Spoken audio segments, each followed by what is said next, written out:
Hello, good evening, and welcome to UPfront. My name is Raymond Accra. Tonight, I have a conversation that you should be interested in. We all know that the flooding in this country and this part of town is also perennial.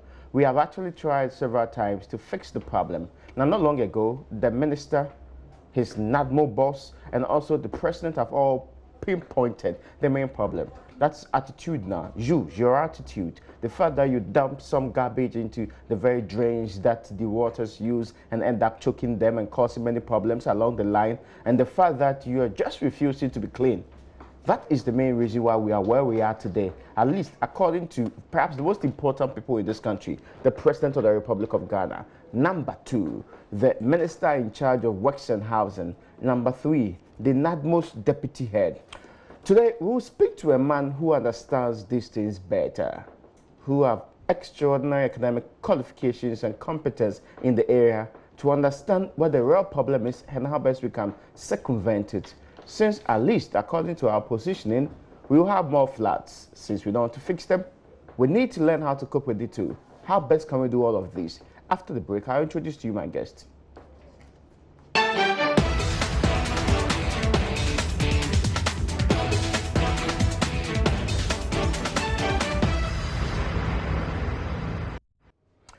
You welcome back. This is UPfront. My name is Raymond Accra. Today, I did tell you, we will try to navigate our way around what looks like a very perennial problem, which will not go away anytime soon, except as according to the president, and as put it, you need to change your attitude. That is flooding, and the problems and the deaths that comes along with that. Not long ago, barely 2 weeks ago, we had 12 Ghanaians, including a couple, a military couple, people who have dedicated their lives to defending this state.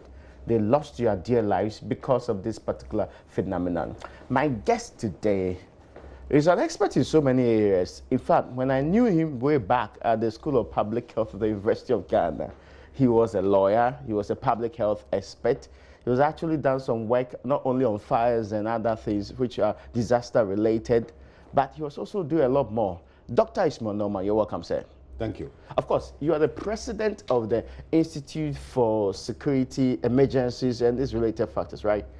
Right. Well, I hope you are doing well, sir. We are. Okay. Happy to be here. Okay, wonderful. Now, let's start it from the point where many people should understand these things and the concepts that we've been dealing with over the period. Of course, we in this country sometimes have difficulties in understanding some of the things that we call disasters and also other things that we consider to be national emergencies. Sure. From where you sit, what are disasters and national emergencies? I think in this country we have experienced a few disasters. Most of our experiences are emergencies. Okay. The stadium disaster was a disaster. Okay. The June 3rd, 2015 flooding was a disaster. Okay. But car accidents with 70 people, that's just an emergency. Okay. Although people have perished, 12 people dead, very sad story. But it is not a disaster, it is an emergency. So a disaster actually is when within a state like Ghana, with regions, when the event overwhelms more than 2 or 3 regions, then we are going into a very serious scenario.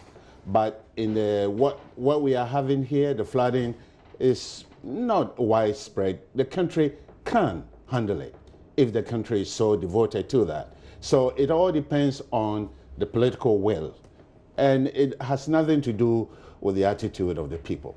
Okay, so now the criteria for determining a disaster in this case, as you so put it, is when the problem or the emergency exceeds a region.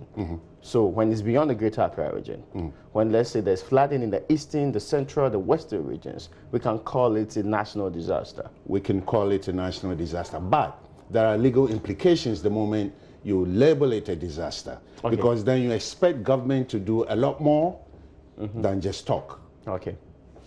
So it's a very serious, very dicey way of looking at it, but I think because we are not so responsible in the use of language in this country, especially the English language, sometimes we actually confuse the terminologies. Okay, well, that's interesting to know. So what's the big deal? If you call it a disaster or not, what's the big deal? Because then you expect a lot more responsibility and action from the government. That's what we expect, even if one person dies, don't we?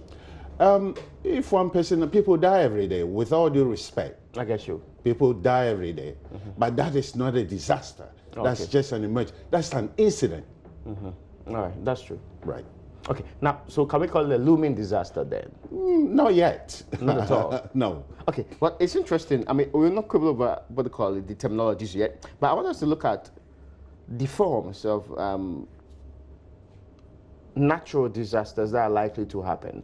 We've heard so many people talk about the fact that Accra is low-lying, and so as for flooding and its related effects, not only Accra, the Cape Coast, the central region, we're also talking about maybe the western region, the lower parts of the western region, to be clear, because of where they lie, they're automatically likely to have some of these problems.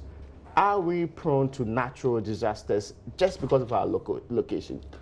Raymond, no country is situated in a perfect place. Okay.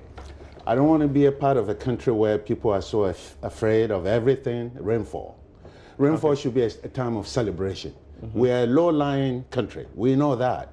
There are so many countries that are low-lying because of the strategic location of the land itself. That is what attracted our forefathers to this place. And so we shouldn't blame the situations that we are having with respect to flooding to the situation where we are. Okay. But you know that's been cited many times by people in office and all of that, saying that we are unfortunately positioned here, so we may have to make do with the situation. Shall we all move to Kwo? To the mountains? Interesting. Yeah. Okay. Now, the point that I also to raise with you is flood emergencies. And of course, let's be clear, in our history, we've had flooding situations that have actually cut across several regions before. Indeed, as way back as 1968, there was this incident that the graphic reports that from the eastern region through to the western region, also inclusive of the central and some parts of the Volta region. We called that a national disaster because many were displaced, and we then sought plans to deal with the problem. We are in 2019. We virtually, after some few hours or few days of downpour, it's as if the journalist is aware, and the same template can be used to write the next story, that 1, people will die, 2, many places will be flooded, 3, people will be displaced, and 4, we would have a national conversation on this. Are we ever going to end the cycle? We have to be very bold and decide what we want in this country, rather than throwing our arms in the air, looking to the heavens for salvation. This is not one of those moments. Okay. Our flood situation is inversely related to our infrastructure network. What does that mean? That simply means that we can arrest flooding. It's not only the city that can be arrested. We can arrest the flood waters. Okay. Japan has done it.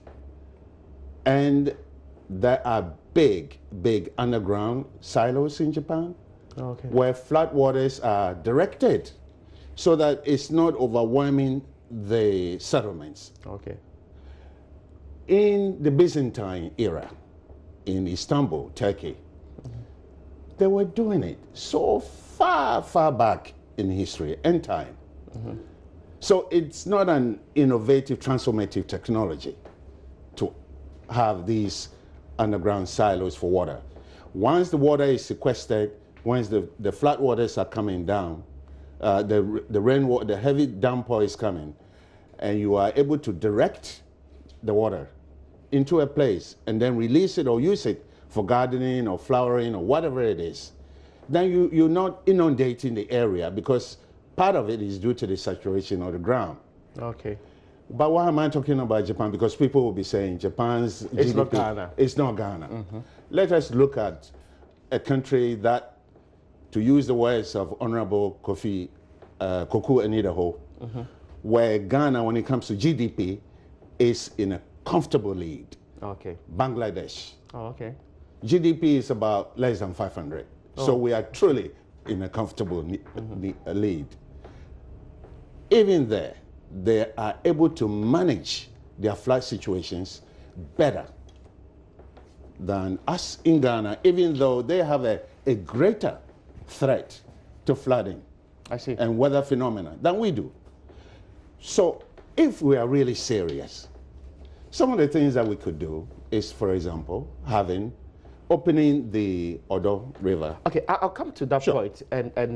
But can we understand, you talk about the structural, what do you call it, difficulties in that part of the world. Is it just because we built the wrong way, we built at the wrong place, or we just obstructed the course of many water bodies? That's why we're where we are today. Part of the problem is exactly what you just described. The other part is that we are not very careful about disaster management in this country. It has never been a major point in any of the political parties' manifestos. Every election, Really? oh yeah, it's not. Every year I go, all the parties, I read their manifestos. They talk about security. Okay. But in terms of dedicated program for disaster management in this country, you don't see it.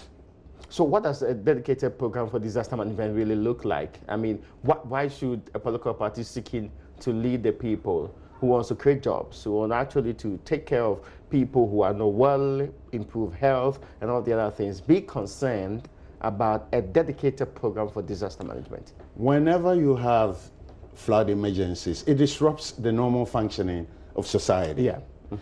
And apart from the health implications, cholera and so many other cases.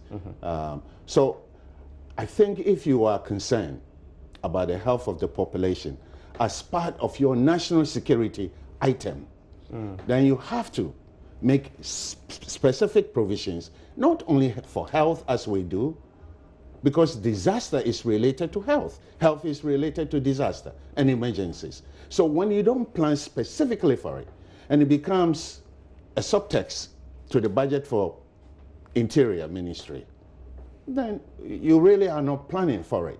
Okay. And a lot of governments have been embarrassed because of the approach and the attention to disaster emergency management. But I've seen in the last 2 or 3 years budgets a certain program called the National, what they call it, Flooding Preparedness also program, which we vote some monies to in this country. The money was on paper, isn't it? Yes, I mean, as has been said consistently Sure. by the people. Sure.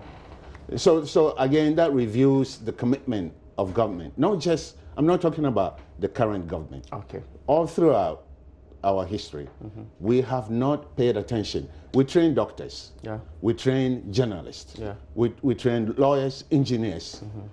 Which school is training disaster management professionals? No school. We don't have any? No.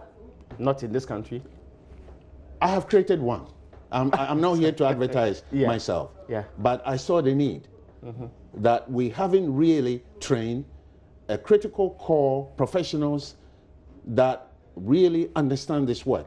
Is it not inherent in the various security agencies, like the officials of NADMO, the police?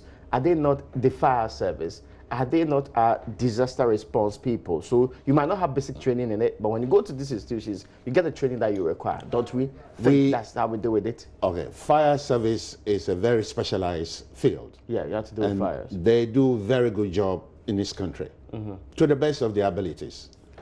But when you talk about, whenever there is a disaster emergency in this country, everybody is lambasting NADMO. I'm not here to speak for NADMO, but speaking as an academic, as a researcher, I think it's very unfair to pick on NADMO all the time. The stakeholders, NADMO is only a coordinating agency. The stakeholders, you mentioned fire service, Ghana Health Service, police service, they are trained in their fields. But in terms of putting the whole thing together and attacking a specific emergency, we don't have training for that. Let me understand this.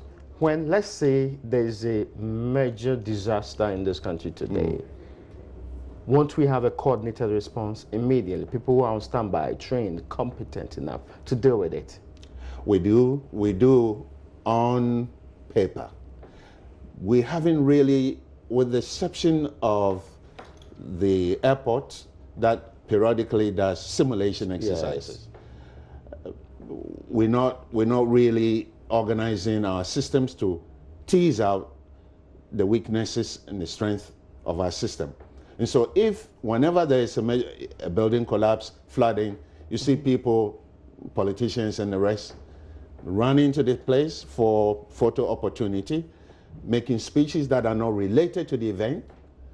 And recently you've heard a few on TV and radio. That's true. Which is not the way that it should be. Disaster risk management and risk reduction is a science and is a social construct. People have to go to school to study it. So if you pack people at NADMO and expect them to know, they wouldn't know. You expect police officers to know, they will know their fields, their SOPs. The military personnel will know their SOPs. I was once a soldier. I never knew anything about disaster management, but I understood my SOP. I understood what my job was. So if I go to a place of emergency, I wouldn't really know at that time what to do. That sounds interesting. It is. And it's a very serious drawback on our preparedness. Okay, so we have always had this problem of when Malcolm incident happened, we look to Israelis and others for even sniffing dogs to come and help us after days actually, after the incident had happened, when there was no hope that we could actually get anybody alive in the couple of days that we had it. We've had other incidents where all that we say is that we are getting external help to deal with. Indeed, even when kids, actually girls, are kidnapped, we say we are seeking help from other institutions elsewhere.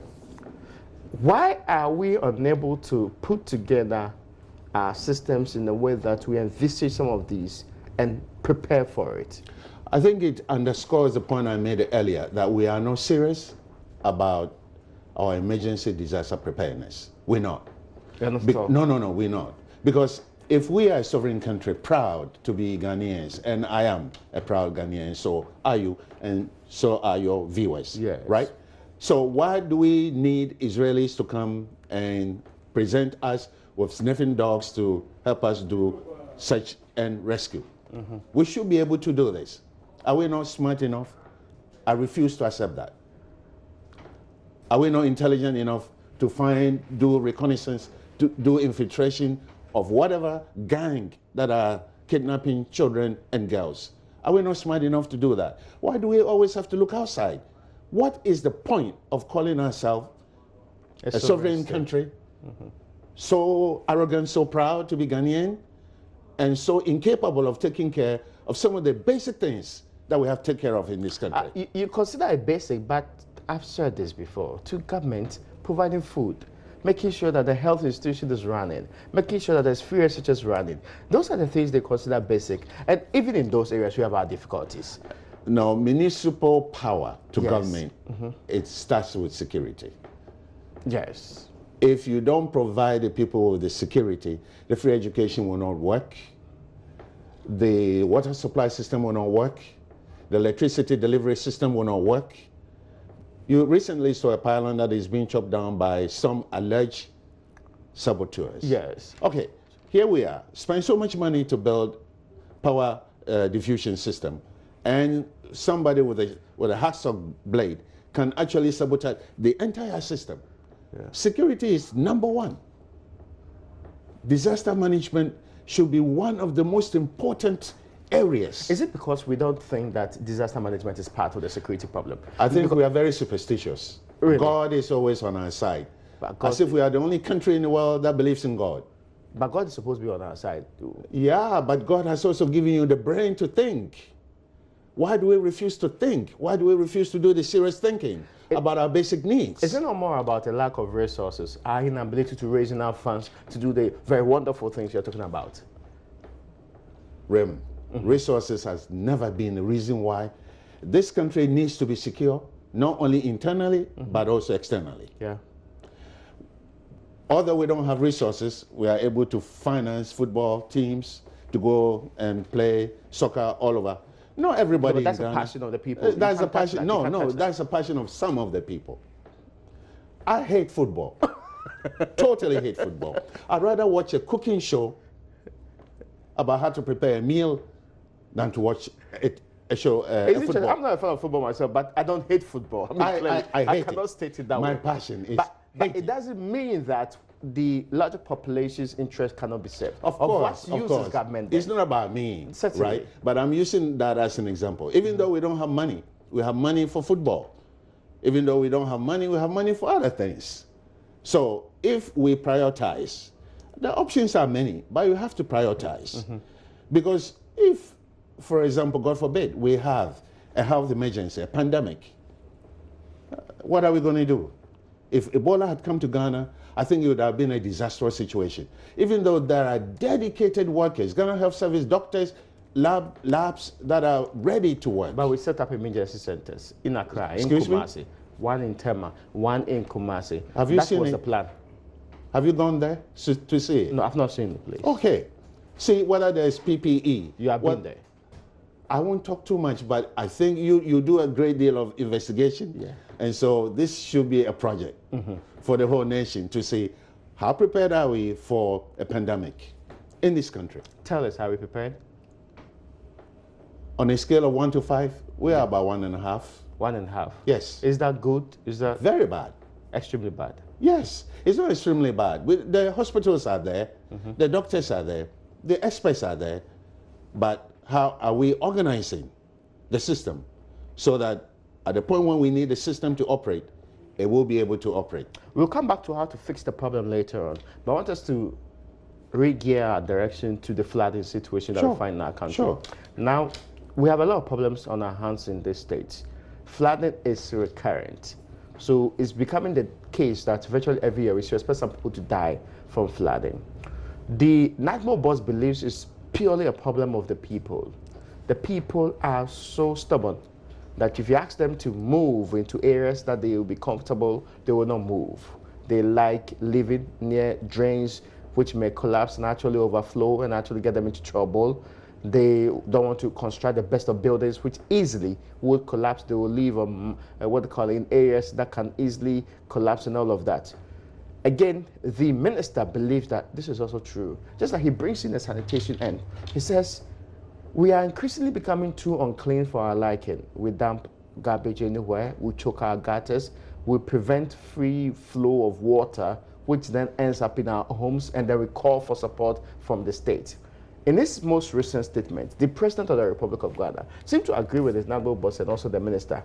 He's of the opinion that unless we change our attitudes towards where we live and how we deal with garbage, there's no way we can deal with this flooding problem. Are these people and their diagnosis or prognosis of the problem completely spot on? Raymond, I wouldn't want to address the specific comments of these individuals. I get you. That's no problem. But what you're saying contributing is to the conversation. You and I are the problem.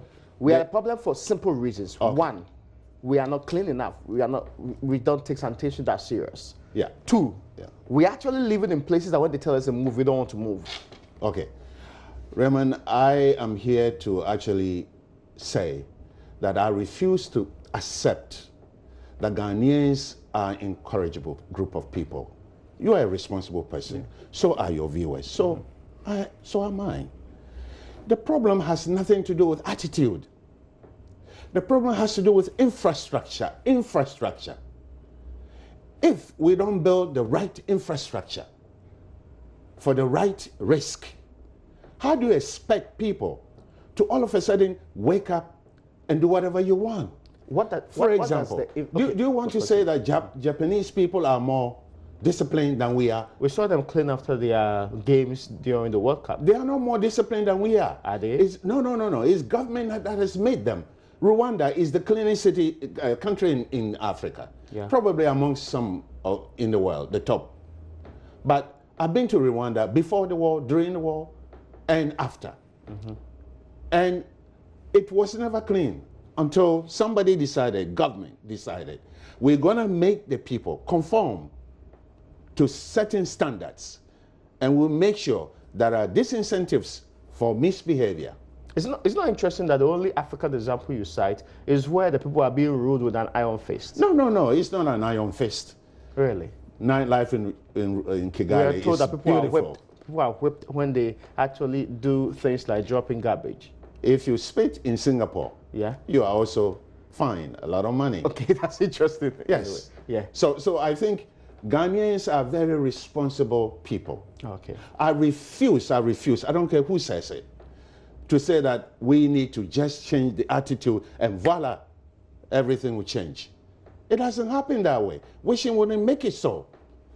It is so easy to pick on the victim because government doesn't want to tackle the serious issues. We are refusing to think about the serious issues. The serious issue is infrastructure. That is, we know it takes a lot of money to do this.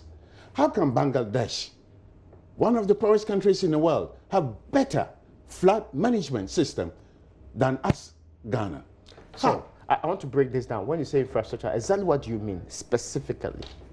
Specifically, I've talked about the aqueducts. Yes. They have built, in Japan, for example, they have built aqueduct that can contain 300 million or so millimeters of water. I see. I went back to the Byzantine era. In Istanbul, there are systems where they used to, that was a water supply system. But we can direct, they can use it in flood emergency. Okay. This country has the opportunity to even be better. We are a gold mining country. We have dug so much tunnels in this country. Oh yeah, in times past, of course. We've done it for a very long time. And the tunnels are still there. Some of them are sustained. We can actually improve upon these tunnels, redirect flood waters, those that are closer, or we can make new ones. But year after year, you cited 1968. That time I was a young man, a young boy. Up to today, we are still talking the same language. Are we not tired? Is it not boring to be repeating the same record? Okay, so would the solution be where we have these aqueducts, as you make it? Aqueducts. Yes, Yes. aqueducts, yes. And specifically, we build them. What is it different from what we call the storm drains currently? They are much better reservoirs for excess water, flood waters. Could it be that it's too expensive for a country like ours to do? If we don't think seriously about our security, then the security will overwhelm us. We could also go cheaper, use the Bangladesh example, build inner city lakes, redirect the water, dams. We've heard about one district, one dam. Yes. Well, it's not just for farming that we should make these dams, but we could re-engineer it for flood control. Okay. Right? Then we can also build levees. You don't have to use sophisticated material. I want to explore that a second. So, I mean, we are building these dams for irrigation specifically. Sure. We are building them in the northern part of the country. Sure. You're saying that we could re-engineer that to deal with floods, specifically how? Specifically in the city of Accra. Yeah. If we can find the spaces and the locations where the flooding is occurring. If we were to make inner city lakes, Raymond, wouldn't that be beautiful to on a Sunday afternoon for to go tourism. there? Yeah. For you and I. We're told that the Kole Lagoon, there's a project called the Kole Lagoon Ecological Restoration Program, which is what we need to make sure that not only are we going to make the place clean, you could go fish, you could go sit on it. You could go fish, Yes. you go picnicking, you Yes. could go romancing. Around that particular area. Yes. Yeah. Yes, because we're not thinking seriously. We should not be overwhelmed by flood waters. We should embrace it as a gift from God. I see.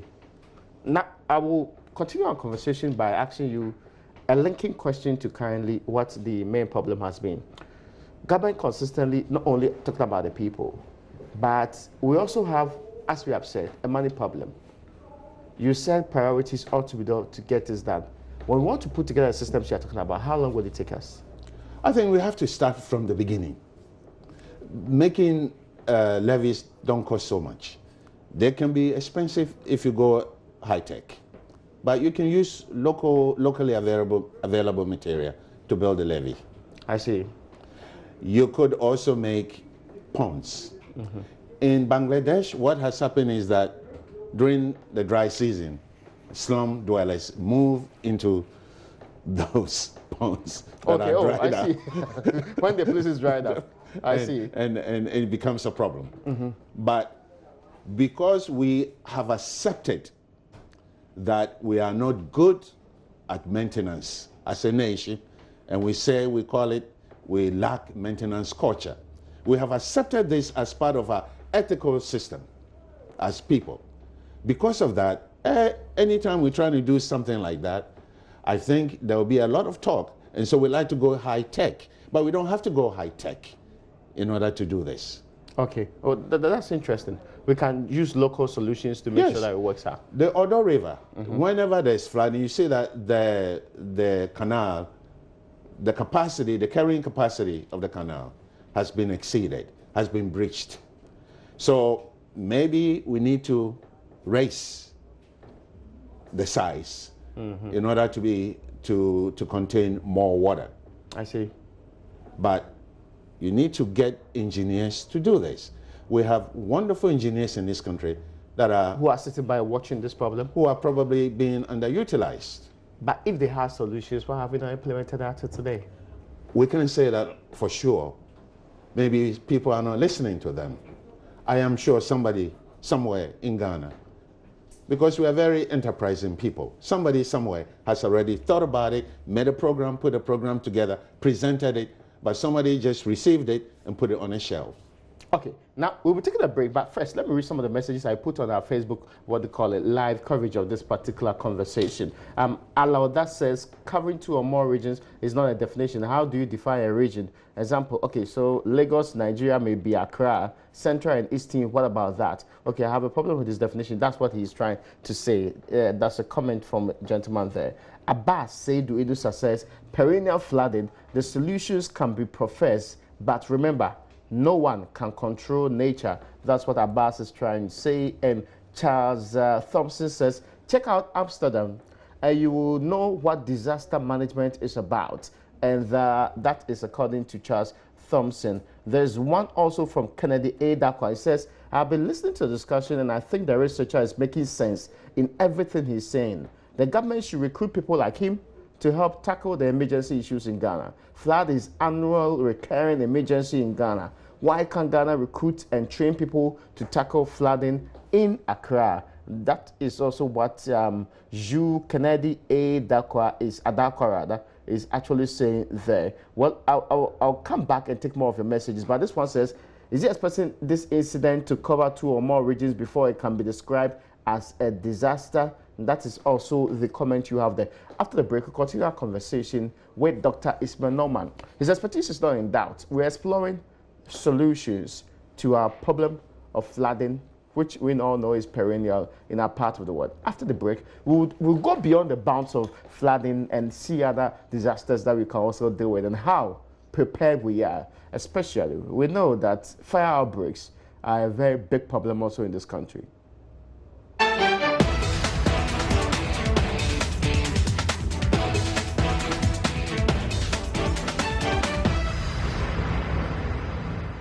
You're welcome back to our front. My name is Raymond Darkart. This evening, our conversation is looking beyond the complaints, looking beyond the thoughts, the attributions to who is responsible for our current flooding and seeking solutions. And we start with a man who understands this phenomenon, who has actually worked on it, done a lot of academic work on these arts, and can tell us how best to deal with it. Dr. Ishamel Norma is my guest. Doc, you're welcome back. Thank you. We're on the point of talking specifically to what we could do. So for you, the problem is has very little to do with attitudes, more to do with infrastructure to deal with the problem. Do you think that the people managing the systems in this country, like for example the national flood resistance systems that have been put in place, the ministry says they are putting a committee like that, do you think they understand some of these issues? I think there is a good knowledge out there within the government. I think that they are beginning to address some of the issues. How soon that's going to happen, I don't know. But I think going back to the attitude of the people. Yeah. For example, where I live, I have lived there for the last 23 years in this city. Okay. I have never seen a garbage collection truck, ever. There are very important personalities in Ghana who live in the same area. Ask them, I don't want to mention names, how do they dispose of their garbage? So where is the attitude here? If the infrastructure is not there to help the people to live responsible lives, why do you turn around and blame the people? So I believe that the government is beginning to grapple with the question, but the emotion should be taken out. Okay. Because when it comes to discussion of national challenges, I always request that or ask that people stop the emotions, okay, emotional aspect, and concentrate on the core issue. What is the issue here? The issue is flooding. How can we stop it? One of them, the 90% of the solution has to do with infrastructure, not the attitude of the people. If you bring sisters and brothers from a convent and a ferry, the outcome will be the same. I see. All right, well, that's interesting. And maybe all of these suggestions that you have you shared with the government agency?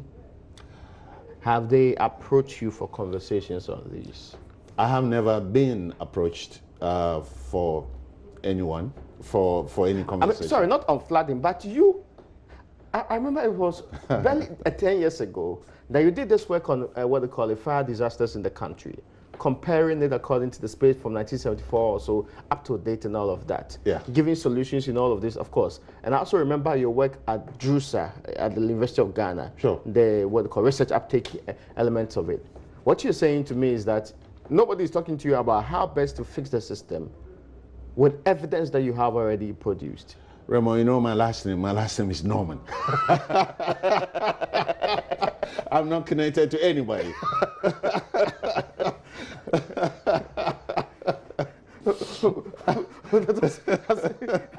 That's interesting. I mean, well, let me bring you. Erickson says that Raymond, the doctor is speaking volumes of wisdom. So stop your usual posting of intelligence and wanting to prove your. Okay. Well, I get you, Eric. And now, so let's get it on this side of it too.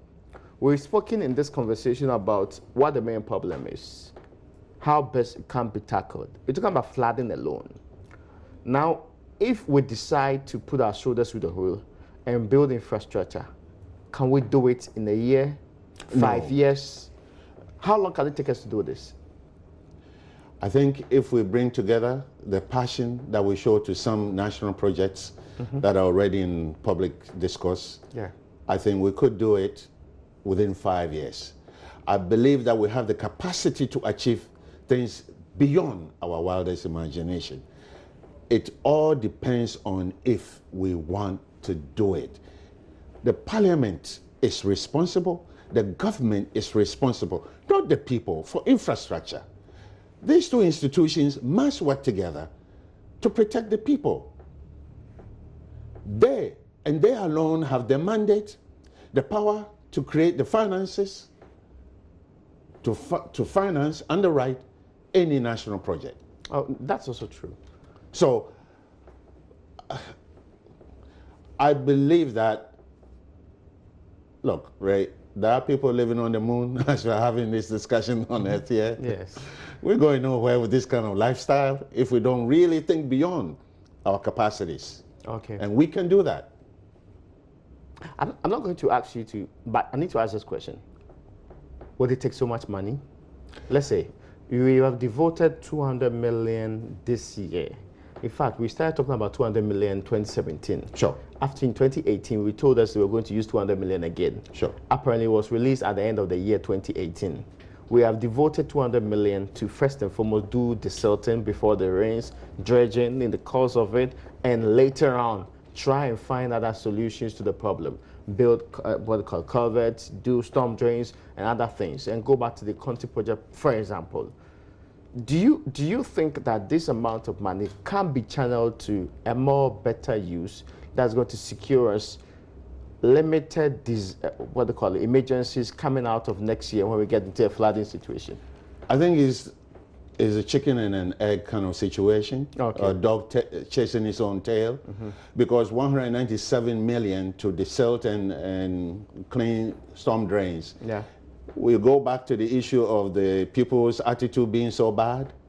If you are not collecting the garbage and you desilt the gutters, it will come back. What about evacuation? When there's flooding and places are flooded, are we making provisions for evacuation? Settlement. Are we going to put people in some school building and give them cocoa in the morning? Yeah. I mean, is it all part of it? That's what NADMO said he wanted to do, but it is saddled with debt. It doesn't have the money. It has actually been paying debt from times past for a very long time, so it cannot raise the money to do that part. So as for disaster response, unless there's an intervention from central government, the disaster management organization cannot deal with the problem. I know. So here we are. We're trying to deal with the problem because all of that, desilting and all of it's all part of the response or preparedness, Yes, yeah. right? So we're going to spend 200 million for this, but we haven't made provisions for evacuation. We haven't made provision for the needs of the people that will be evacuated if their places of settlements are flooded. Yeah. What are we doing? Is that a dance? Where we have no rules, we just jump around? But this is what Cameron calls a coordinated response. I mean, is it coordinated for you? I think if we see the blueprints, Okay. the details of the program, then we can contribute to it intelligently. But if it's just to desilt the gutters, when the we are working from a premises, the people have very bad attitude with garbage disposal. Yes, that's what. And there's no garbage collection system in the country. So we're going to desilt the gutters. For how long would that last? One rainy season? Yes. Is that a good investment? I think. You don't think so?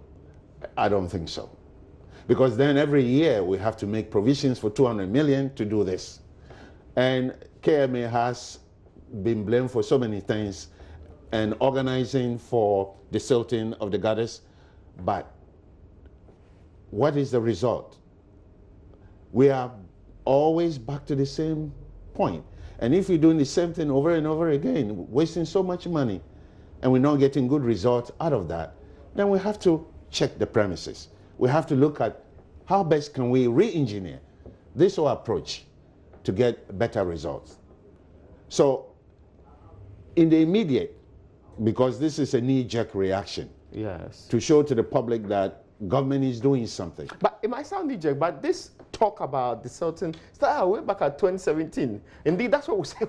We just didn't have the money. We couldn't raise the money. Indeed, if you would indulge me, the deputy minister told me on this particular show that the amount of money will be released and government has committed 200 million to dealing with all the preparations required before the rains come in. The rains came in, people died, and we went about and talked about the issue consistently. Apparently, the money was not released. The money was later on released at the end of the year, as the minister substantive has been talking about in this particular case. So we move beyond this. We are having the minister now tell us that this money that was released end year 2018 is not going to be used this year to do the work we said we'd do in 2017. If we had prepared ahead of time, could we have saved lives? Certainly, certainly. And not only just to the south, but you know where the flood waters normally go. Yes. So you have to do an evacuation plan. You have to find a place, a safe haven, to keep the people. You have to provide for their needs. But if you are just going to the south and the gutters are breached and there's more flooding, we are not in June yet. Yes. This is just April. Yes, preliminary rains. So that's why I keep asking myself, are we really serious? Because if we are very serious about this, then we need to get the engineers. They've got the brains. They are capable of coming up with very good solutions. Then we have to get people like institutions like NADMO, Okay. Ghana Health Service together to put a plan together. Our plan for emergency preparedness was put together in 2010. It has been revised, but essentially, Raymond, it's already too old. Really? It is already too old because these events are dynamic. Okay. They are constantly changing. So there has to be some kind of a unit that are looking at these issues.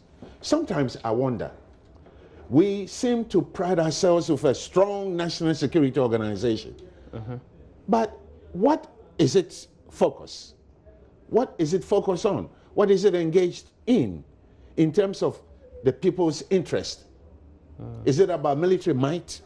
Ghana doesn't fight any wars. You can be in the Ghana army for probably all your life, never seen action. Okay. Except to go on peacekeeping. Yeah. I'm not trying to denigrate the military personnel. What I'm trying to say is that we are a peaceful country. Yeah. We have peaceful neighbors.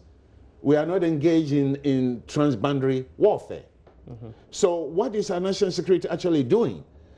The focus should be on internal ontological security of the people. Okay.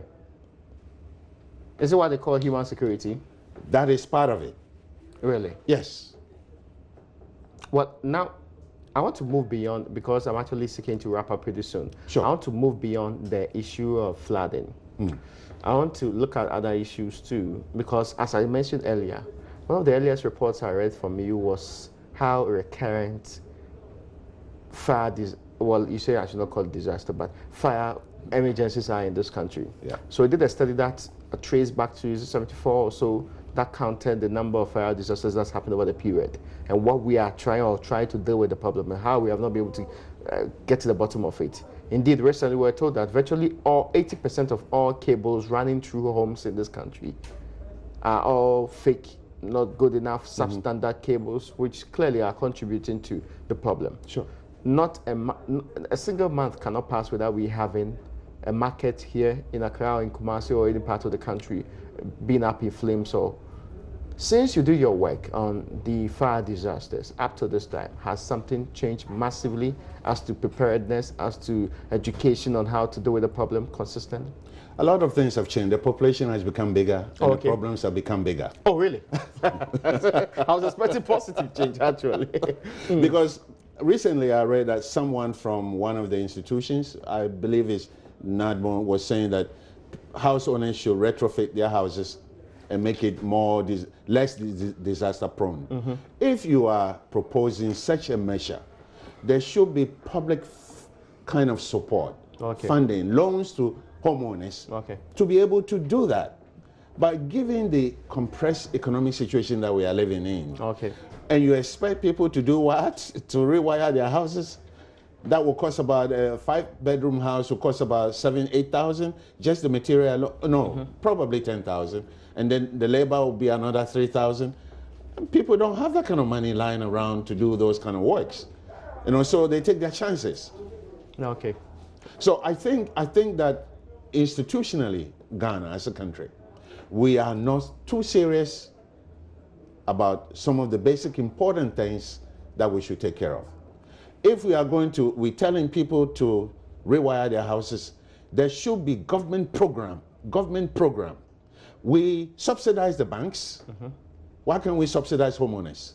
I see. Didn't we subsidize banks in this country? Yeah, of course. I mean, of course. We helped some of them. We helped some of them. Why can't we subsidize homeowners? Why can't we subsidize small businesses? Say, everybody, get 10,000 to retrofit your house. Pay it over a period of time. Why can't we do that? Because at the end of the day, it will be a collective problem if there are fires in these homes. Sure. I get your point. Now, I want to ask you a question that will end this conversation. And that question is, the rains will come in big time in June. The people at the Metro have told us that, really, we should expect bigger, better rains coming in later on. Are we prepared to deal with the emergencies that follow after these rains? Collectively as a nation, no. But individual suburbs are well situated. If you're on high grounds, you don't really care about these things. If you're on low grounds, I live right on the beach. Okay. I see. Is that good or bad? I've lived there for the last 23 years. So you've had a flooding situation there? Never did. At the beach? Yeah, never did.